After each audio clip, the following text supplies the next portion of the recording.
তারপরেও হাসি মুখে থাকতে হবে। তার কিছুক্ষণ পর আরেকটা ছেলে আসলো, সে এসে প্যান্ট দেখতে চাইলো। আমি তাকে কয়েকটা প্যান্ট দেখালাম, তারপর সে একটা প্যান্ট পছন্দ করলো। সেই প্যান্টটার কেনা দাম ছিল 1200 টাকা, আমি তার কাছে 1500 টাকা চাইলাম। সেই প্যান্টটা সে কিছুক্ষণ নাড়াচাড়া করে 300 টাকা বললো। আমার রাগি শরীরটা জ্বলতেছে, 1200 টাকা কেনা প্যান্ট 300 টাকা বলতেছে, তবে কিছুই বলতে পারছি না। তারপরে হাসি মুখে বললাম, না ভাইয়া দেওয়া যাবে না, এই প্যান্টটা তুমি 1400 টাকা হলে নিতে পারবে। ছেলেটা চলে গেল। তার কিছুক্ষণ পর আরেকজন মহিলা আসলো, এসে সমস্ত দোকান উলট পালট করে ফেললো। তারপর 2টা কাপড় পছন্দ করলো। পছন্দ করার পর বলতেছে, আমার হাজবেন্ড 3 দিন পর স্যালারি পাবে, 3 দিন পর এসে আমি এই কাপড় দুটি নিয়ে যাব, রেখে দেন। রাগে আমার শরীর জ্বলতেছে, কিন্তু আমি কিছুই বলতে পারতেছি না। তারপর তাকে হাসি মুখে বললাম, ঠিক আছে আন্টি, আঙ্কেল যখন টাকা পায় তখন এসে কাপড়টা নিয়ে যান, সাথে আঙ্কেলকেও নিয়ে আসবেন। তার কিছুক্ষণ পর একটা ছেলে আর একটা মেয়ে আসলো।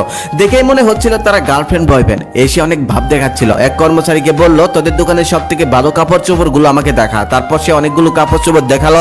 অনেকগুলো কাপড় চোপড় দেখার পর সে বলল, তোদের দোকানে আর ভালো কোনো কাপড় নেই? কর্মচারী তখন বলল, না ভাইয়া, আমাদের দোকানে এর থেকে ভালো কাপড় চোপড় আর নেই। তখন সে বিরক্ত হয়ে বলল, দূর, ফকির নিয়ে একটা দোকানে এসেছি, শুধু শুধু সময় নষ্ট করলাম। তখন আর সহ্য করতে পারলাম না, মুখ ফুটে বলেই ফেললাম, ভাইয়া আপনি তো বড় লোকের পোলা, তাহলে এখানে কেন এসেছেন?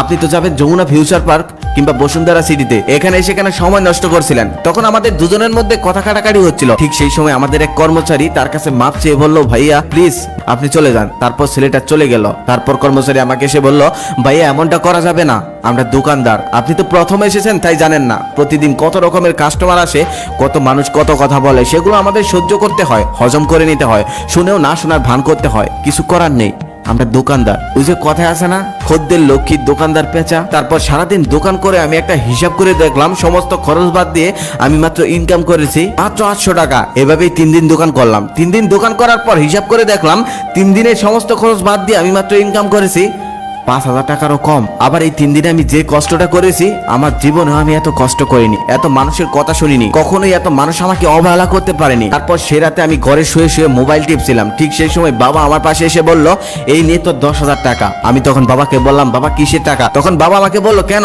তুই না বন্ধুদের সাথে কক্সবাজারে ঘুরতে যাবি, সেখানে না টাকা লাগবে? তখন আমি বললাম, না বাবা, আমি ঘুরতে যাব না। যে আমি 3 দিনে 5000 টাকা ইনকাম করতে পারলাম না, সেই আমি কক্সবাজারে গিয়ে 2 দিনে